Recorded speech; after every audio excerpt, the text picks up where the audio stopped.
നമസ്കാരം. പുതിയ ഒരു വീഡിയോയിലേക്ക് സ്വാഗതം. ആദ്യം തന്നെ പറയട്ടെ കേട്ടോ, ഇന്നിടുന്ന റെസിപ്പി ഒരു മോര് കാച്ചിയതാണ്. പക്ഷേ ഈ ഒരു ഇൻഗ്രീഡിയൻറ്റും കൂടി ചേർത്തിട്ട് നിങ്ങൾ മോര് കാച്ചി നോക്കൂ, നന്നായി കുറുകി കിട്ടും ചെയ്യും. പ്രത്യേകിച്ചും ഈ ഒരു പനിക്കോള എന്നൊക്കെ പറയില്ലേ, ജലദോഷക്കോള, പനിക്കോള ഇങ്ങനെയൊക്കെ വരുന്ന സമയത്ത് ഇങ്ങനെ ഒരു ഉഷാറ് മോര് കാച്ചിയതിൻ്റെ കൂടെ ചൂട് ചോറ് അല്ലെങ്കിൽ കഞ്ഞിയിൽ ഒഴിച്ചിട്ടായാലും കഴിക്കാം, വെറുതെ ഗ്ലാസ്സിലെടുത്തിട്ടും കഴിക്കാം. ഇങ്ങനെയൊക്കെ ഒന്ന് ഉണ്ടാക്കി നോക്കൂ. പെട്ടെന്ന് തന്നെ നമുക്ക് നല്ല ആശ്വാസം കിട്ടും. പിന്നെ വളരെ നല്ലതാണ്. മോരിൻ്റെ ഗുണങ്ങൾ ഞാൻ പറഞ്ഞു തരേണ്ട കാര്യമില്ല. മോര് ശരിക്കും കൊളസ്ട്രോൾ കുറയ്ക്കാനും അതേപോലെ തന്നെ BP കുറയ്ക്കാനൊക്കെ വളരെ നല്ലതാണ് കേട്ടോ. അതുപോലെ തന്നെ വയറിൻ്റെ ഗ്യാസ് ട്രബിൾ കുറയാൻ വേണ്ടി നല്ലതാണ്. ഇപ്പം ഞാനിതിൽ ചേർത്തിരിക്കുന്ന ഈ അയമോദകം അതെ ഗ്യാസിൻ്റെ ശല്യം കുറയാൻ വളരെയധികം സഹായകമാണ്. അതുകൊണ്ട് തന്നെ ഇതേപോലെ ഒന്ന് ഉണ്ടാക്കി നോക്കൂ കേട്ടോ.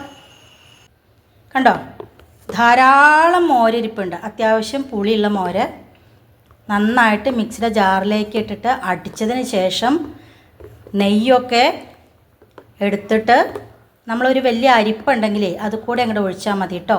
അപ്പോൾ നെയ്യ് മാതിരിയുള്ളത് അരിപ്പയിൽ അങ്ങോട്ട് നിന്നോളും. അപ്പോൾ കണ്ടോ, ഇങ്ങനെ പ്യുവറായിട്ടുള്ള മോര് കിട്ടും. ഗ്യാസുള്ള സമയത്ത്, വയറിന് സുഖമില്ലാത്ത സമയത്ത്, അതുമാതിരി BP ഉണ്ടോ കൊളസ്ട്രോൾ ഉണ്ടോ ഇതൊക്കെ പോകാൻ വേണ്ടിയിട്ട് ഇതിലേക്ക് നമ്മളൊരു സീക്രട്ട് ഇൻഗ്രീഡിയൻറ്റും കൂടി ചേർക്കുന്നുണ്ട് കേട്ടോ. അതുകൊണ്ട് തന്നെ എല്ലാവരും കാണണം, എന്നിട്ട് എന്തായാലും ഫീഡ്ബാക്ക്സ് അറിയിക്കണം കേട്ടോ. ഇനി ഇതിലേക്ക് കുഞ്ഞുള്ളി ഒരു 8-10 വട്ടത്തിൽ അരിഞ്ഞത്, ഒരു വലിയ കഷ്ണം ഇഞ്ചി, കറിവേപ്പില, പച്ചമുളക് വട്ടത്തിലോ നീളത്തിലോ എങ്ങനെ വേണമെങ്കിൽ അരിയാം, അതും ഇതിലേക്ക് ചേർക്കുന്നുണ്ട്. ബാക്കിയൊക്കെ ഞാൻ ഇടുന്ന സമയത്ത് കാണിച്ചു തരാം. പെട്ടെന്ന് തന്നെ തയ്യാറാക്കാൻ പറ്റുന്ന ഒരു മോര് കറി കേട്ടോ. ഇപ്പം ഞാനൊരു മൺചട്ടിയാണ് അടുപ്പത്ത് വെച്ചിരിക്കുന്നത്. കുറച്ച് അധികം ഉണ്ട് കേട്ടോ ഇവിടെ മോര്.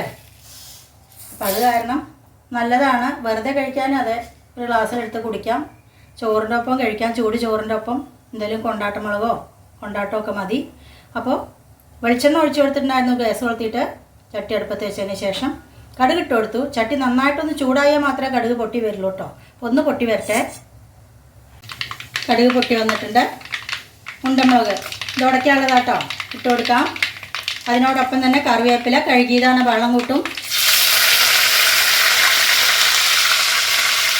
ഇഞ്ചി, പച്ചമുളക്, കുഞ്ഞുള്ളി എല്ലാം കൂടി ഇട്ട് കൊടുത്തതിന് ശേഷം ഗ്യാസ് ഒരു മീഡിയം ഫ്ലെയിമിൽ വെക്കുക കേട്ടോ. കുഞ്ഞുള്ളിയുടെയൊക്കെ ഒന്ന് കളറ് മാറി വരണം. നമുക്ക് വല്ലാതെ ബ്രൗൺ കളറാവണ്ട, എന്നാലും ആ പച്ചമുളകൊന്ന് മാറി വരട്ടെ കേട്ടോ. അതുപോലെ തന്നെ ഇഞ്ചി വെയിറ്റ് ചെയ്യാം. അപ്പം ഞാനൊരു മീഡിയം ഫ്ലെയിമിലാണ് വെച്ചിരിക്കുന്നത്, അതുകൊണ്ടാണ്, അല്ലെങ്കിൽ കരിഞ്ഞ് പോവുകയുള്ളൂ. അപ്പം നന്നായിട്ടൊന്ന് ആയി വരട്ടെ. വല്ലാതെ ഫ്രൈ ആവണ്ട, കളറൊന്ന് മാറിയാൽ മതി കേട്ടോ. നമുക്കൊരു മൂത്ത മണം വരുമല്ലോ, ആ സമയത്ത് നമുക്ക് മോരൊഴിച്ച് കൊടുക്കാം. ഗ്യാസ് ഒന്ന് ഓഫ് ചെയ്തതിന് ശേഷം മാത്രമേ ഞാൻ ഒഴിച്ചു കൊടുക്കുന്നുള്ളൂ. കാരണം ചട്ടി ചൂടായിട്ട് കിടക്കുന്ന കാരണം ചിലപ്പോൾ തെറിക്കും. അപ്പോൾ കണ്ടോ, നമ്മുടെ ഉള്ളിലും പച്ചമുളകിൻ്റെയൊക്കെ കളറൊന്ന് മാറിയിട്ടുണ്ട്. ഞാൻ ഗ്യാസ് ഓഫ് ചെയ്ത് കൊടുക്കുകയാണ്. ഗ്യാസ് ഓഫ് ചെയ്ത് കൊടുത്തതിന് ശേഷം നമുക്ക്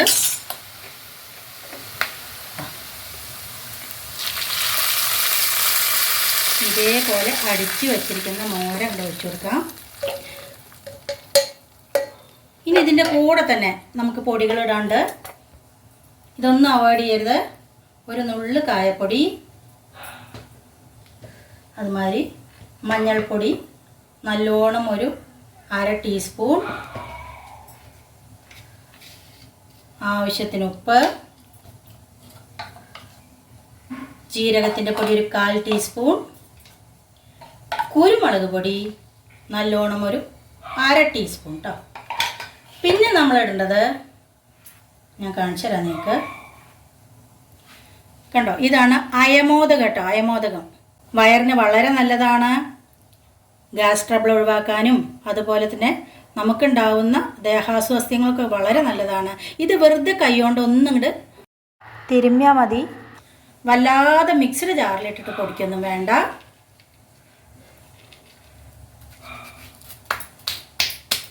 അതും കൂടി ഇട്ട് കൊടുത്തതിന് ശേഷം നന്നായിട്ടൊന്ന് ഇളക്കുക. ഇനി നമ്മൾ ഇളക്കിക്കൊണ്ടേ ഇരിക്കണം കേട്ടോ. അപ്പോൾ ഞാൻ ഗ്യാസ് കൊളുത്തിയിട്ടുണ്ടായിരുന്നു. ലോ ഫ്ലെയിമിൽ തന്നെ വെക്കണം. വല്ലാതെ ഇത് തിളച്ച് മറിയരുത്. ഒന്നിങ്ങനെ നന്നായിട്ട് തിള വരുന്ന കണ്ടാൽ നമുക്ക് ഓഫ് ചെയ്ത് കൊടുക്കണം കേട്ടോ.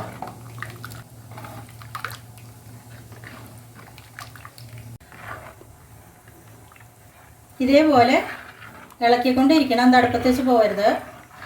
കണ്ടോ, നമ്മൾ ഇളക്കുന്നോറും ആ മഞ്ഞപ്പൊടിയുടെ കളറ് വരുന്നുണ്ടോ? കണ്ടോ, അങ്ങനെ അരികെ കൂടെ ഇങ്ങനെ കുഞ്ഞേ ബബിൾസ്, അതായത് തിള വരാൻ തുടങ്ങി. ഒന്നും കൂടി ആകുമ്പോഴേക്കും നമുക്ക് ഓഫ് ചെയ്ത് കൊടുക്കാം കേട്ടോ. തിളയ്ക്കരുത്. നന്നായിട്ട് അടിച്ച് മോരാക്കിണു, എന്നാലും വല്ലാതെ തിളയ്ക്കേണ്ട കാര്യമില്ല. മൺചട്ടിയാണ്, അതിലിരുന്നിട്ട് ഇങ്ങനെ ചൂടായിക്കോളും. നന്നായിട്ട് വേവും. വെന്ത മോരന്നെ ആവും കേട്ടോ.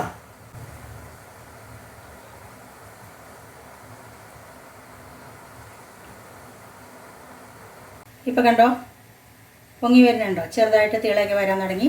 മതി, ഗ്യാസ് ഓഫ് ചെയ്ത് കൊടുക്കുകയാണ്. ഇനി ഇതിലിരുന്നിട്ട് ഒന്നും കൂടി നന്നായിട്ട് കുറുകിക്കോളും. ഇത് ശരിക്കും ഉണ്ടല്ലോ, നാളത്തേക്ക് കൂടുതൽ ടേസ്റ്റ് ആവും. അത്യാവശ്യം പുളിയുള്ള മോരുകൊണ്ട് തന്നെ ഉണ്ടാക്കണം. അപ്പോൾ ഇതേപോലെ അയമോദകം നല്ലോണം 3/4 ടേബിൾ സ്പൂൺ ഇട്ടാലും കുഴപ്പമില്ല കേട്ടോ, നല്ലതാണ്. അതിൻ്റെ രുചി വേറിട്ട് തന്നെ നിൽക്കും. അപ്പോൾ എല്ലാവരും ഉണ്ടാക്കി നോക്കണം, എന്നിട്ട് ഫീഡ്ബാക്ക്സ് അറിയിക്കണം കേട്ടോ. ചോറ് വിളമ്പിയിട്ടുണ്ട്. കാച്ചിയ മോരൊക്കെ പിന്നെ നന്നായിട്ട് അങ്ങോട്ട് വിളമ്പണം കേട്ടോ. ഇനി വൻപയർ ഉപ്പേരി, പിന്നെ ഒരു സലാഡ്. ബീട്രൂട്ട് ഇട്ടിട്ടുണ്ട്, തക്കാളി ഇട്ടിട്ടുണ്ട്, ഉള്ളി ഉണ്ട്, അതുമാതിരി തന്നെ മല്ലിയില 2 ഇട്ടിട്ടുണ്ട്, സവാള ഉണ്ട്. ഒക്കെപ്പാട് വെളിച്ചെണ്ണ ഒഴിച്ചിട്ടില്ല, ചൊറുക്കി ഒഴിച്ചിട്ടില്ല, അങ്ങനെ സലാഡ്. ഉഷാറല്ലേ അപ്പോൾ ഇന്നത്തെ ലഞ്ച് മെനു? അപ്പോൾ ഇന്ന് ഉരുട്ടാൻ പറ്റില്ല, എന്നാലേ ഈ മുളകൊന്ന് ഉടയ്ക്കാം. നല്ല ചൂടുണ്ട്. ഓക്കെ, കുറച്ച് സലാഡ് എടുക്കാം. വൻപയർ ഉപ്പേരി. ഇന്നിപ്പോൾ ഇങ്ങനെയാണ് ഉരുള തരാൻ പറ്റും കേട്ടോ. കഴിച്ചോളൂ. ഇപ്പോൾ കണ്ടോ, ഞാൻ വിളമ്പിട്ടോ കാണിച്ചു തരാം നിങ്ങൾക്ക്. കയ്യിലെടുത്തിട്ട് ഇത് പിറ്റേ ദിവസമാണ് കേട്ടോ. ഞാൻ പറഞ്ഞില്ലേ, പിറ്റേ ദിവസത്തേക്ക് നന്നായി കൊഴുക്കുന്ന. കണ്ടോ കണ്ടോ, ഇങ്ങനെ കൊഴുത്തിട്ടുണ്ട് നമ്മുടെ കാച്ചിയ മോര്, അല്ലെങ്കിൽ മോര് കാച്ചിയത്. അതിൻ്റെ ഒപ്പം ചേനയും അച്ചിങ്ങയും അല്ലെങ്കിൽ ചേനയും പയറും കൂടി ഒരു 1/4 ഉപ്പേരി. അപ്പം പിറ്റേ ദിവസത്തേക്ക് എങ്ങനെ ഉണ്ട് അതിൻ്റെ? കണ്ടോ കൊഴുത്തിട്ട്. നമ്മൾ ആ അയമോദകം കൂടി ഇട്ടില്ലേ, അത് കാരണം നല്ല ടേസ്റ്റാണ്. അപ്പോൾ അതൊന്ന് കാണിച്ചു തരാൻ വേണ്ടിയിട്ടായിരുന്നു കേട്ടോ. അപ്പോൾ എല്ലാവരും ഇനി മോര് കിട്ടുമ്പോൾ ഇതേപോലെ ഉണ്ടാക്കി നോക്കണേ. മറ്റൊരു പുതിയ വീഡിയോ ആയിട്ട് നാളെ കാണാം. അതുവരേക്ക് ടാറ്റാ.